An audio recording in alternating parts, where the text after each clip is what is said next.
this guy, I swear it's true story, is the guy that used to bully me in school. Whoa. Yeah. And this guy, when I was young, he was beating me up in the bus all the time. He was ridiculizing me. I had like Adidas pants that you can tie it like this. He was like taking off. So I was like in underwear in front of everybody, in front of the girl. He was beating me up all the time. And he was stronger than me. He was like 3-4 years older than me. And he was tall and strong guy. He's a hockey player back in the day.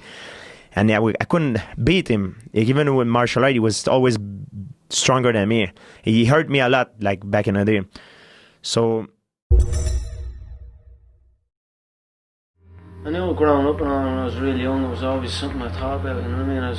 I had some situations where people would say something or something would happen, you know what I mean? And I might, you know what I mean? I felt like I needed to be able to defend myself, you know what I mean? You know, if you're walking down the street and something happens and someone starts something, you know what I mean? I walk by a group of people and they're saying something and things like that happened a few times, you know what I mean? And then I said, right, yes, I'm going to go and train. If anyone says that to me, then they're going to know about it, you know what I mean? That's how I started. I remember walking back from school, walked by a load of blokes, some load of youngsters, and I was just on my own, little kid, my school bag on. And he started saying something or whatever, and I just turned away, and then he came running at me, and I just ran off. There was about 6 of them. So instead of going and bringing my school bags, I emptied out all my school bags, and I had like a dumbbell, you know, a weight off a dumbbell. And I took that out, took the weights off the dumbbell, and I just stuck the dumbbell in my bag. And I always used to walk home with the bag a little bit open, ready to go in case anything happened. I was just walking to school with no school books or no nothing, and then walking home and nothing. Just walking in with that little barbell. And I used to have a little joke, and I'd plan what would happen if I came across or if something happened. You know what I mean? I had a little routine. Like even there used to be a punch bag at the back, and instead of going out and punching it, I used to go out and hit it with the barbell, just like that. Because I knew it was a big solid steel bar. I just wanted to hit them enough so I could get away and get myself to safety.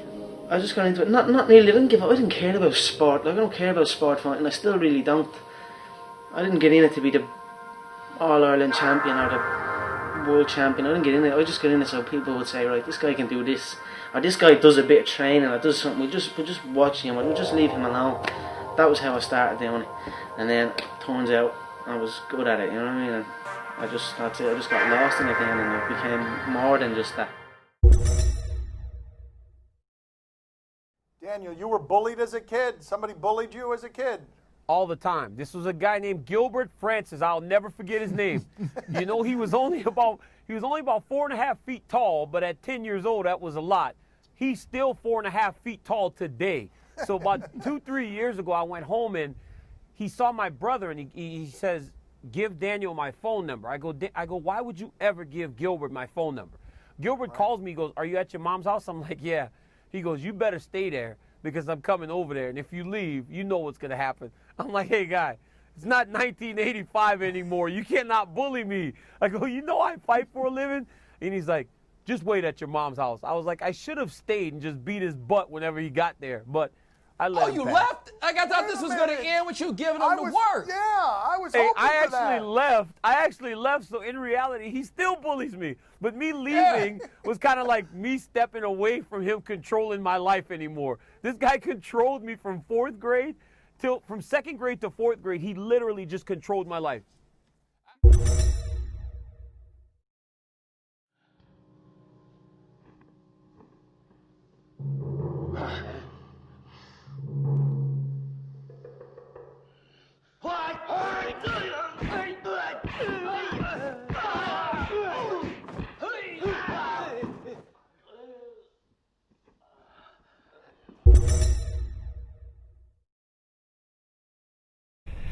And when I came to Volk and Zwart, all the problems started with my health. I started getting asthma, like really bad asthma. If I would have an attack, I would stay 5 days in bed. Couldn't eat because I couldn't breathe. I was sitting, you know, sitting up made me tired. Now with that came a really bad skin disease. If I would make a fist, it would like burst. So I had to wear gloves. I had it in my face, I had to back my knees, whole arms. So needless to say, I was the kid they picked on. When I would walk on the street, kids would bully me. So what I did is I went to a forest which was behind my house, and I could through the whole forest. I had a path. I climbed in the first tree and I started swinging, and then I went to the next tree. And I could go through the whole forest. So when bullies came, I would simply climb a tree. And then when they start climbing a tree, I start swinging. And nobody had the cojones to do the same thing. When I was 12 years old, I went to France. And in France, I saw a movie, Enter the Dragon, from Bruce Lee. And well, that life-changing experience, I came out and I wanted to be Bruce Lee. So I begged my parents to put me under the martial arts. After 6 weeks, I was beating up the brown belts. So it went really well and my confidence was rising. And then I got in a street fight with the biggest bully. His name was Chucky van Herk. I still remember his name. I dropped him one punch.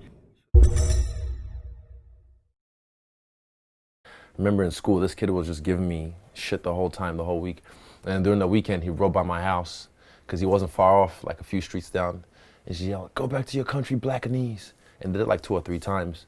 And I remember thinking at that age, like, have I done something to this kid? Like, did I say something to him? Like, because I couldn't really fathom, like, why would he even just spend effort on the weekend riding by my house when he could do anything else and just talk shit to me? Like, that was his fun on the weekend for a little bit. So, yeah, for me it was weird. And I guess my desire to want to defend myself came from was I hated feeling vulnerable in any situation, and I hated feeling like I was helpless, like I couldn't do anything. Like, one of the worst ones I remember was in high school, actually, when, this is gross, but there's a blocked urinal, right?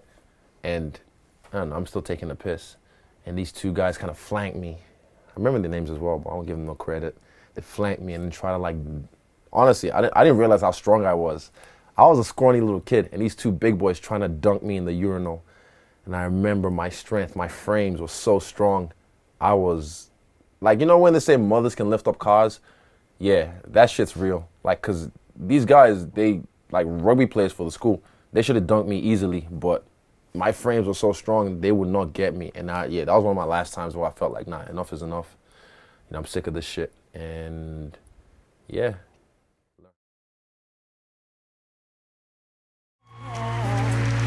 Check it out. Oh no. Here we go. Please help me, God. I feel so alone. I'm just a kid. How can I take it on my own? I've cried too many tears, yeah, writing this song. Trying to fit in, where do I belong? I wake up every day, don't want to leave my home. My mama's asking me why I'm always alone. Too scared to say, too scared to holler. I'm walking to school with sweat around my collar. I'm just a kid, I don't want no stress. My nerves are bad, my life's a mess. The names you call me, they hurt real bad. I want to tell my mom she's having trouble with my dad. I feel so trapped, there's nowhere to turn. Come to school, don't wanna fight, I wanna learn. So please, Mr. Bully, tell him what I've done. You know I have no dad, I'm living with my mom. Hopeful, yes I am hopeful for today. Take this music and use it, let it take you away. I like these 2. Hopeful, and he'll make a way.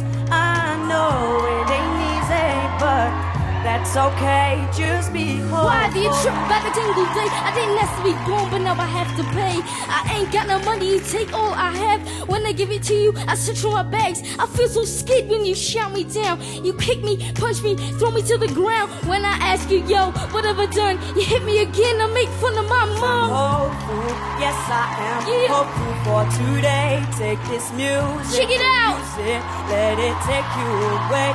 And be hopeful, hopeful, and he'll make a way. I know it ain't easy, but that's okay, just be hopeful. What I wear is all I have. We lost a home, I'm living from a bag. Yo, Mr. Bully, help me please, I'm flesh and blood. Accept me, please. Hey, Mr. Bully, I don't know what to do. My mind can't explain what I did to you.